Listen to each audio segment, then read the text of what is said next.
Hello friends, I am Anup Chaudhary. Today in this video lecture, I am going to discuss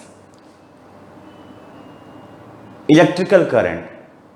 In electrical current, my topics will be heating effect of current or Joule's effect, unit of power which is called kilowatt hour, maximum power theorem, and some electrical appliances like electric bulb, heater and fuse. Now the very first topic, heating effect of current. लिखिए यहाँ पे the work done by a cell in flowing current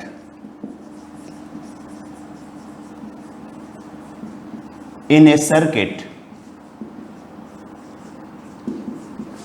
against its resistance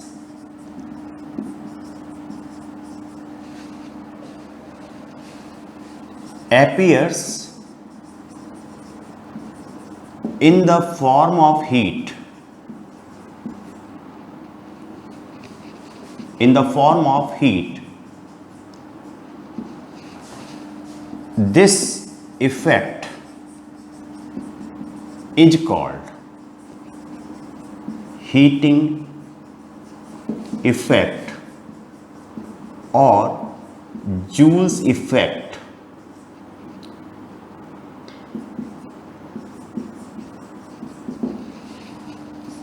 of current. Clear? जब कोई cell किसी भी circuit में electric current को flow करता है तो सर्किट का रेजिस्टेंस के अगेंस्ट वो जो वर्क करता है, ये वर्क हीट के फॉर्म में अपीयर करता है. इसी को हम हीटिंग इफेक्ट और जूल्स इफेक्ट ऑफ करंट कहते हैं. हम यहां पे देखें, if this is a resistance and I current is flowing through it. हमें पता है करंट हाई से लो वोल्टेज की तरफ, पोटेंशियल की तरफ फ्लो करता है. इस रेजिस्टेंस के अक्रॉस पोटेंशियल डिफरेंस V हो तो हम इसे V equal to I R कह सकते हैं. इजकल टू आई आर यहाँ लिख लेते हैं, कह सकते हैं. देन जो हीटिंग इफेक्ट है, जो हीट प्रोड्यूस्ड है, वो जो करंट फ्लो कर रहा होगा उसके आई स्क्वायर के प्रोपोर्शनल होगा एंड हीट रेजिस्टेंस के प्रोपोर्शनल होगा एंड हीट टाइम ड्यूरेशन के प्रोपोर्शनल होगा. और we can say heat is proportional to I square R T equal to H equal to K times I square R T. यहाँ पे जो k है, k equal to proportional constant. इसकी value experimental value 1 आती है. Therefore heat equal to I square R T. ठीक, हमने definition में बताया था कि ये जो हीट अपीयर करता है ये basically work done by cell होता है, तो हम इसे वर्क डन बाय सेल भी कह सकते हैं. मींस इस रेजिस्टेंस R में आई करंट को T टाइम तक फ्लो कराने में जो सेल वर्क करेगा वो आई स्क्वायर आर टी के बराबर वर्क करेगा. नाउ इस हीट की जो यूनिट होगी या वर्क की जो यूनिट होगी जूल, ठीक, कैपिटल J M के सिस्टम में. इस बात को हम ध्यान रखें. इस फॉर्मूले को हम डिफरेंट फॉर्म में लिख सकते हैं, वो देखते हैं.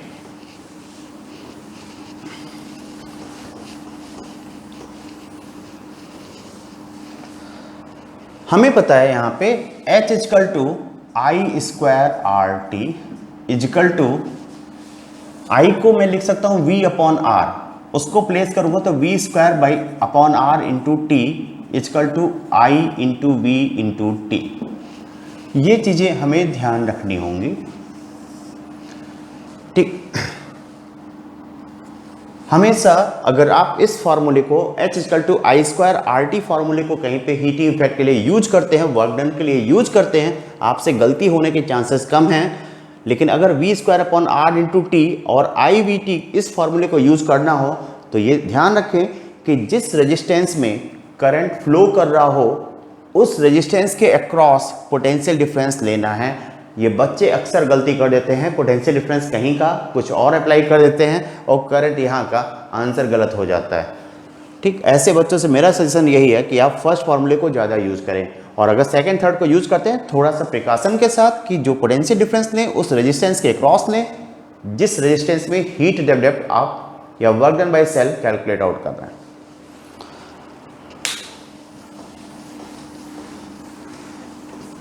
Now next heading, power.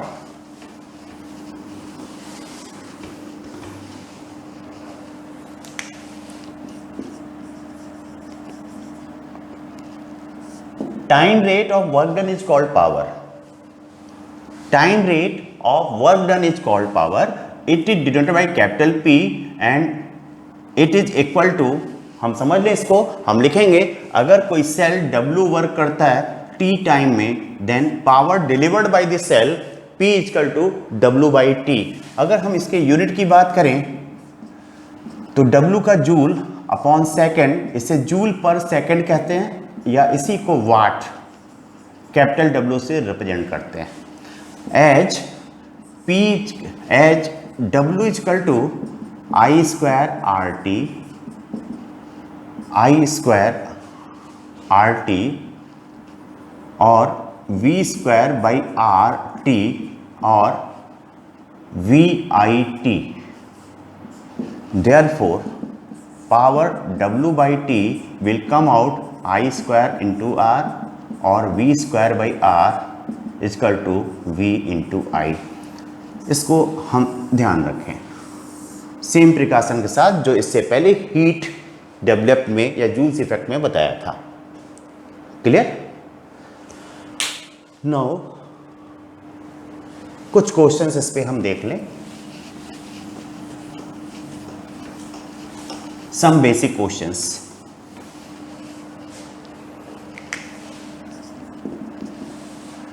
Find amount of heat developed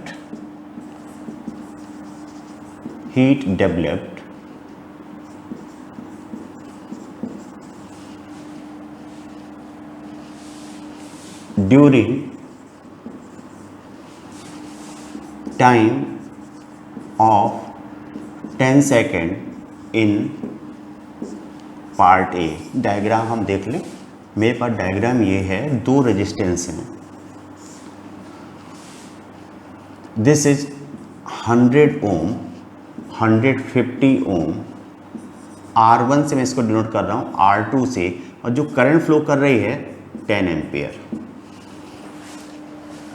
R1 B R2।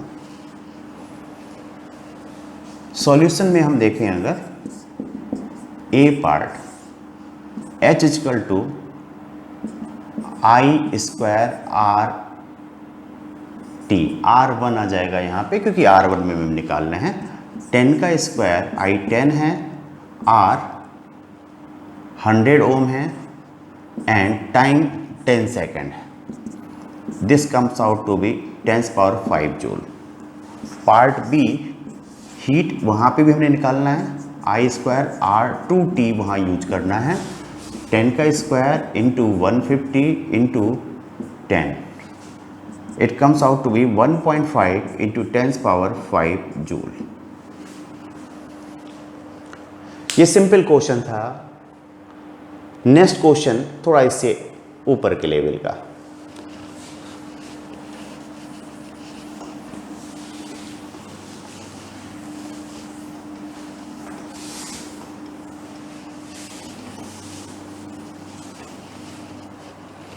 Next question,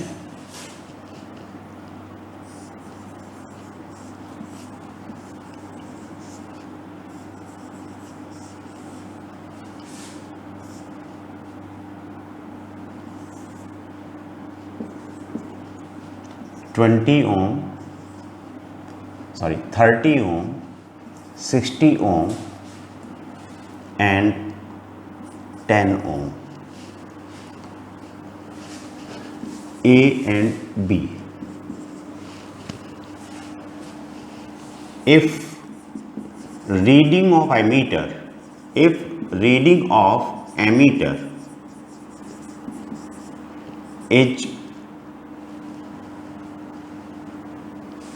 3 ampere, find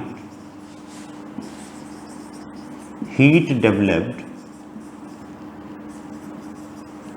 in part A 60 ohm resistance, part B 10 ohm resistance during 10 seconds. Solution देखते हैं इसका। पार्ट ए, हमें सबसे पहले अगर हीट डेवलप 60 ओम में calculate out करना है तो इसमें देखना है करंट कितना फ्लो करेगा। हम यहाँ एज्यूम कर लें आई करंट फ्लो कर रहा है, इधर I1 जा रहा है, इधर I2 जा रहा है। 30 ओम और 60 ओम जो रेजिस्टेंस हैं वो पैरेलल हैं। 30 ओम और 60 ओम जो रेजिस्टेंस हैं आपस में पैरेलल हैं, तो इन दोनों के अगेंस्ट, इन दोनों के अक्रॉस जो पोटेंशियल डिफरेंस होगा वो सेम होगा। तो हम यहाँ कह सकते हैं I1 R1 is equal to I2 R2, means I1 ये R1 मैंने इसको एज्यूम किया है, I2 ये R2 इसको एज्यूम किया है। I1 मेरे पास है 3 ampere into 30 equal to I2 into 60, cancel हो जाएगा।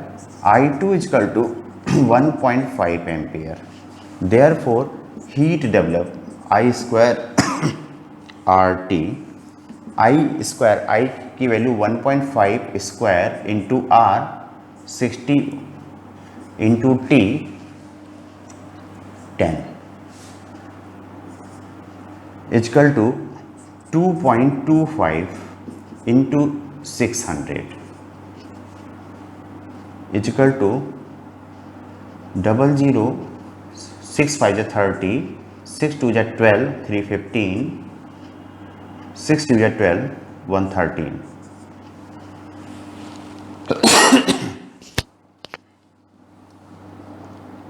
This must joule equal to 1.35 kilo joule.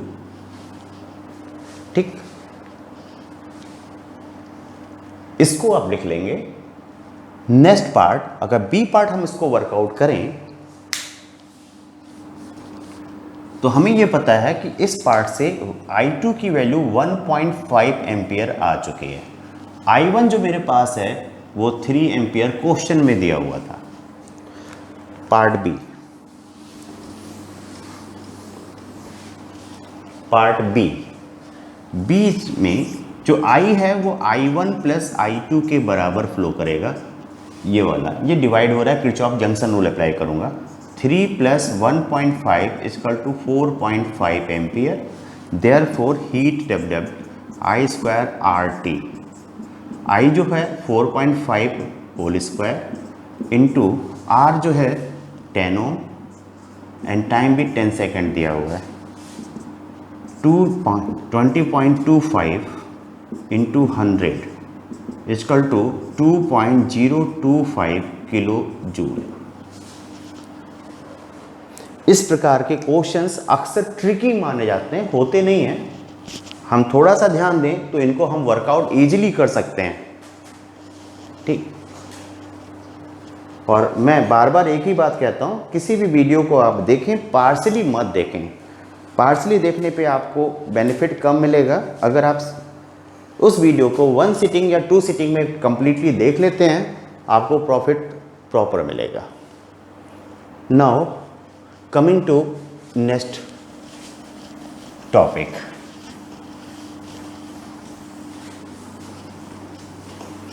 Kilowatt hour.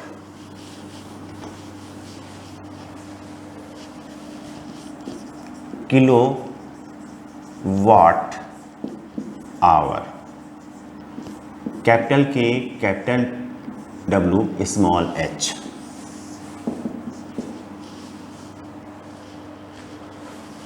the work done by a machine of 1 kilowatt in 1 hour is called 1 kilowatt hour। Therefore 1 kilowatt hour यहाँ पे लिखते हैं unit of energy. 1 kilowatt वाला hour is equal to 1 kilo 10⁻³ watt into hour 3600 second. It comes out to be 3.6 into 10⁻6 joule. ठीक, जो हमारे घरों में मीटर लगा हुआ है वो जो 1 यूनिट एक्सप्लेन करता है, जो 1 यूनिट का हम बिल देते हैं 7, 8 और 10 रुपये जैसा हमारा यूसेज है उसके अकॉर्डिंग, वो बेसिकली 3.6 इंटू 10⁻6 जूल के बराबर होता है और इसी को 1 कॉमर्शियल यूनिट कहते हैं या सिंपली आप इसे यूनिट के नाम से जानते हैं। ठीक, ये यूनिट है एनर्जी की, that energy 3.6 into 10⁻6 joule. Next,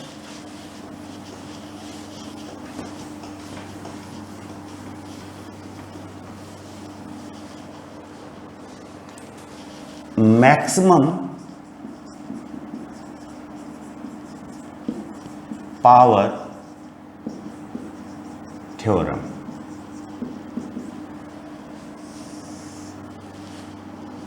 इसका स्टेटमेंट है जो आप लिख लेंगे, it states that energy delivered by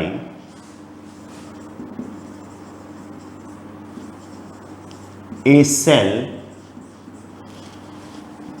is maximum when external resistance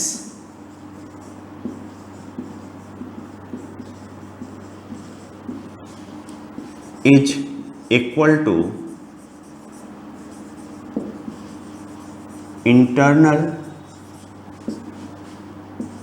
resistance of the cell। कोई भी सेल जो मैक्सिमम पावर डिलीवर करता है किसी एक्सटर्नल रेजिस्टेंस को, वो मैक्सिमम तभी होती है जब एक्सटर्नल रेजिस्टेंस और यू में से effective external resistance internal resistance के, सेल के इंटरनल रेजिस्टेंस के इक्वल होता है। इसको प्रूफ हम देख लें। ये एक सेल है, इंटरनल रेजिस्टेंस है, EMF E, internal resistance R। These are the terminals of the cell A and B, जहाँ से हमने एक्सटर्नल रेजिस्टेंस कैपिटल R को कनेक्ट कर रखा है। सपोज कर लें इसमें करंट I फ्लो करती है, then I is equal to E upon small r plus capital R।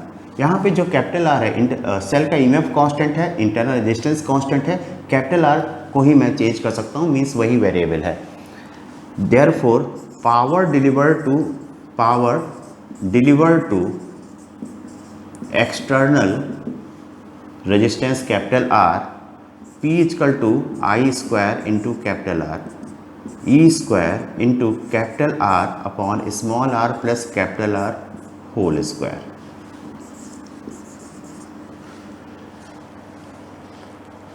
यहाँ पे फॉर मैक्सिमम पावर हम लिखेंगे, for maximum power dP/dt, variable R है, dP/dr must be equal to 0।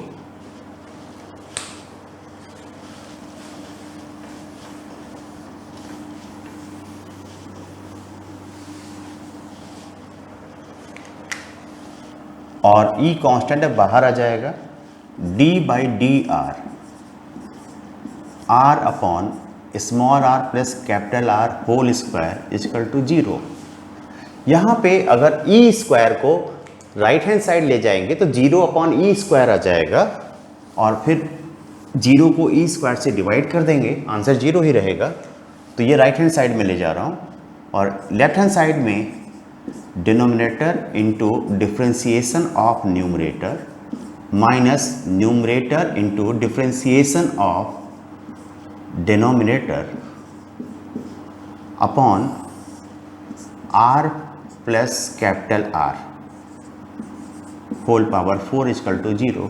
Cross multiply कर दूंगा denominator की नेक्स्ट स्टेप में, equal to are plus capital R whole square into 1 minus R into 2 small R plus capital are is equal to 0। Denominator का 0 से cross multiply करने के बाद ये स्टेप आया, is equal to are plus r common ले लें, यहाँ आर प्लस कैपिटल आर आ जाएगा minus 2r is equal to 0। Internal resistance plus external resistance ये हमेशा पॉजिटिव होते हैं सेमीकंडक्टर डिवाइसेस को छोड़ के, जहाँ पे ये नेगेटिव हो सकते हैं। एक्सटर्नल रेजिस्टेंस की बात कर रहा हूँ, या सेमीकंडक्टर डिवाइसेस के रेजिस्टेंस की बात कर रहा हूँ, वो कहीं पे नेगेटिव हो सकते हैं, वो वहाँ पे देखेंगे। ये हमेशा पॉजिटिव होंगे, यहाँ पे मीन्स ये 0 नहीं हो सकता। Therefore small r minus capital are is equal to 0 और capital are is equal to small r. ठीक, यहाँ से हमें प्रूव होता है कि अगर एक्सटर्नल रेजिस्टेंस इंटरनल रेजिस्टेंस के बराबर हो तो पावर डिलीवर्ड मैक्सिमम होता है। पावर इजकल टू हमने देखा था E square R upon small R plus capital R whole square equal to E square, capital R को स्मॉल आर के बराबर रख दें, और नीचे small R plus small R denominator में whole square, E square into R upon 4r square equal to E square upon 4r, और P maximum equal to E square upon 4r। तो जब कभी आप सेल को यूज करते हैं तो वैसे ही जो मैक्सिमम पावर डिलीवर करता है, जो उसके अंदर पावर स्टोर होता है, उसका 25% हो जाता है, उसका 25% हो जाता है। तो घरों पे जो हम इन्वर्टर वाली बैटरी यूज करते हैं उसको हम चार्ज करते हैं, तो उसमें 50% एनर्जी का लॉस होता है। फिर जब उससे पावर ले रहे होते हैं तो बाकी जो बची एनर्जी होती है उसका 50% लॉस होता है, यानी इफेक्टिव 75% लॉस हो जाता है। 1 यूनिट बिजली अगर आप उससे कंज्यूम कर रहे हैं तो सच्चाई में उसका प्रॉफिट, उसका जो लॉस होता है, प्रॉफिट की बात ना कहें, उसका जो लॉस होता है वो 75%, वो 4 यूनिट बिजली कंज्यूम करती है, 1 यूनिट आप तक पहुंचाती है। Now next part,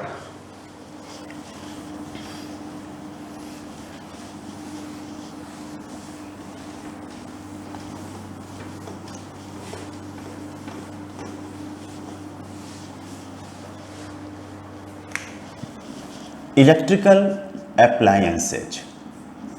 electrical appliances ये क्या है, इसको समझ लें। सबसे पहले फ्यूज आता है, तो हम कहेंगे fuse is a device which is used to protect or safeguard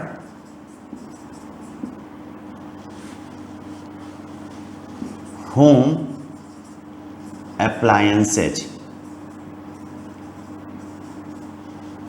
against high current। ठीक, इसके बारे में हम एक बात आपसे कर लें कि जब हम घरों में कई बार वोल्टेज अधिक आ जाता है, फ्यूज उड़ जाता है।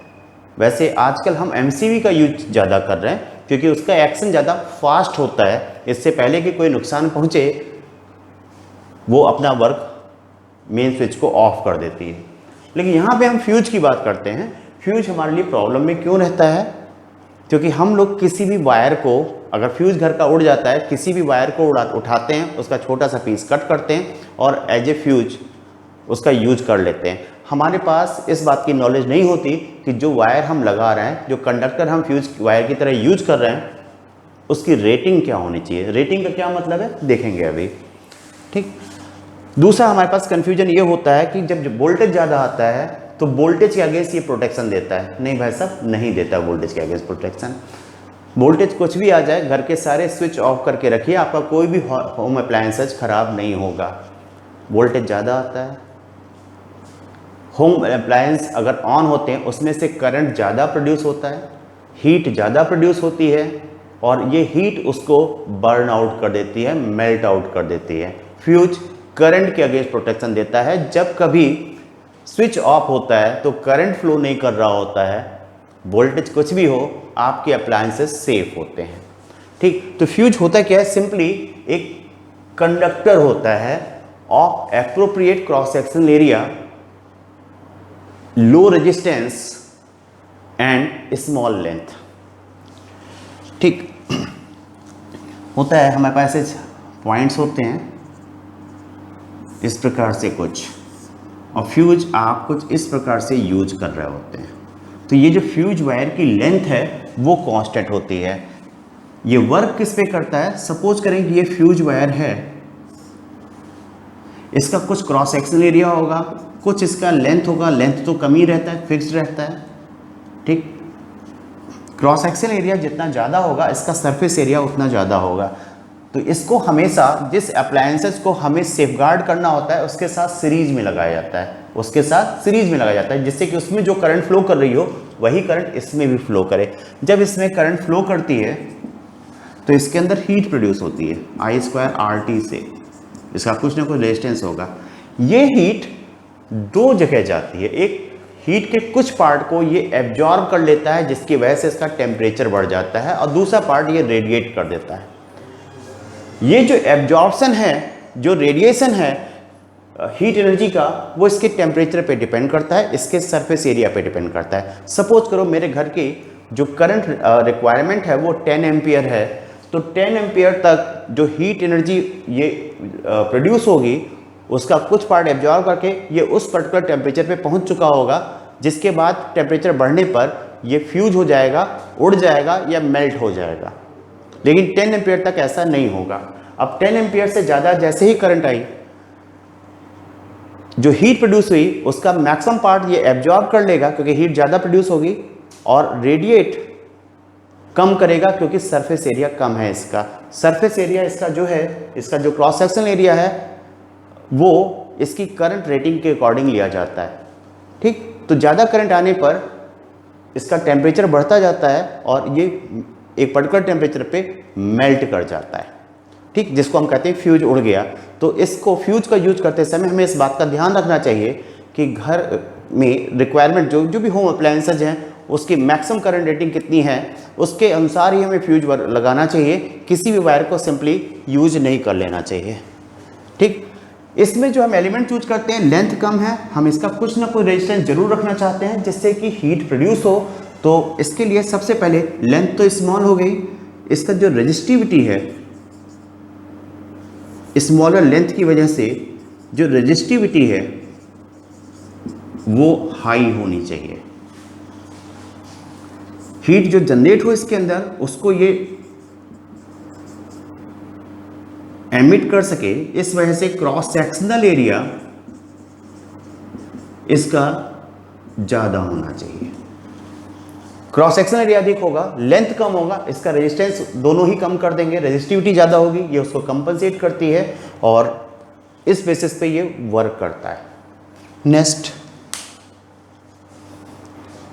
रेजिस्टिविटी ज़्यादा हो, हमें पता है कि जो हम एलॉय कंडक्टर, एलॉयस के जो कंडक्टर यूज करते हैं उनकी रेजिस्टिविटी हम जैसा चाहते हैं वैसी होती है, ज़्यादा होती है। तो यहाँ पे हम एलॉयज को यूज करते हैं, और घरों में हम नॉर्मली क्या करते हैं, किसी भी एल्युमिनियम या जो कंडक्टर आता है एल्युमिनियम का या कॉपर का कंडक्टर अगर अवेलेबल है, उसको हम फ्यूज वायर की तरह यूज कर लेते हैं जो प्रॉपर नहीं है। इसमें प्रॉब्लम यह है फ्यूज वायर में कि इसका रिस्पांस टाइम ज़्यादा होता है। मीन्स क्या है, पहले करंट बढ़ेगी, वोल्टेज बढ़ गया, करंट बढ़ा तो इससे हीट अप होने में थोड़ा समय लगता है, उसके बाद ये मेल्ट करता है उस टेम्परेचर पे पहुंच करके, इसका रिस्पांस टाइम ज़्यादा होता है। ठीक, उसमें डैमेज हो सकता है, कम ही डैमेज हो सकता है। जबकि जो हम MCV यूज करते हैं वो मैटिक इफेक्ट पे वर्क करता है, इस वजह से उसका रिस्पांस टाइम बहुत कम होता है, वो तुरंत ही स्विच ऑफ कर देता है मेन सप्लाई को और अप्लायंस को प्रोटेक्ट इसकी अपेक्षा ग्रेटर एफिशिएंसी के साथ कर लेता है। Next, electric bulb.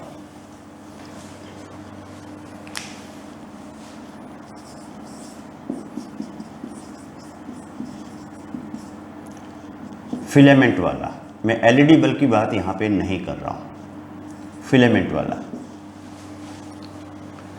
ये इलेक्ट्रिकल एनर्जी को लाइट एनर्जी में कन्वर्ट करता है।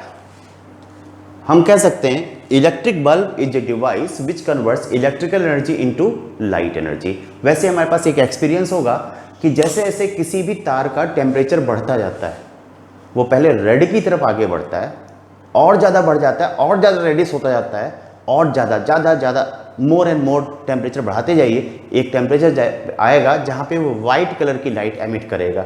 मीन्स बल्ब में जो एलिमेंट होता है उसको हम हाई टेम्परेचर पे ले जाते हैं जिससे कि वो जो लाइट एनर्जी एमिट करे वो वाइट कलर का। देखते हैं इसको, बल्ब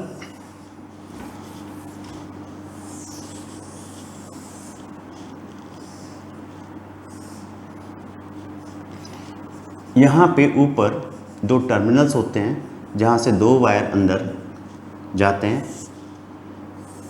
और यहाँ पे एक एलिमेंट हम यूज कर रहे होते हैं, ये बेसिकली टंगस्टन का होता है।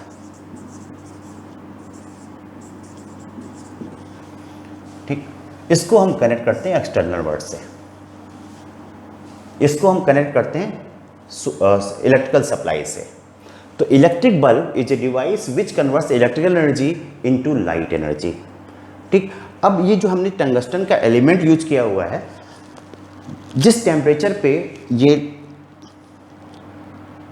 लाइट एनर्जी इलेक्ट्रिकल एनर्जी को या हीट एनर्जी को लाइट एनर्जी में ज़्यादा कन्वर्ट करेगा, वो इसके मेल्टिंग पॉइंट से अगर हम ऊपर चले जाए, नॉर्मल जो 1 ATM पे जो मेल्टिंग पॉइंट है उससे अगर ऊपर टेम्परेचर पे चले जाएं तो ये हीट एनर्जी को लाइट एनर्जी में ज़्यादा कन्वर्ट करता है। और हीट एनर्जी जो इसमें प्रोड्यूस होती है वो basically heating effect of current या इलेक्ट्रिकल एनर्जी से प्रोड्यूस होती है। तो हम क्या करते हैं, इसके अंदर इनर्ट गैस हाई प्रेशर पे फिल कर देते हैं। इनर्ट गैस रिएक्ट नहीं करती और प्रेशर के को इंक्रीज करके हम टंगस्टन का मेल्टिंग पॉइंट इंक्रीज कर देते हैं। मीन्स इसे ज़्यादा टेम्परेचर तक, इसके टेम्परेचर को ज़्यादा मैग्नीट्यूड तक राइज कर सकते हैं।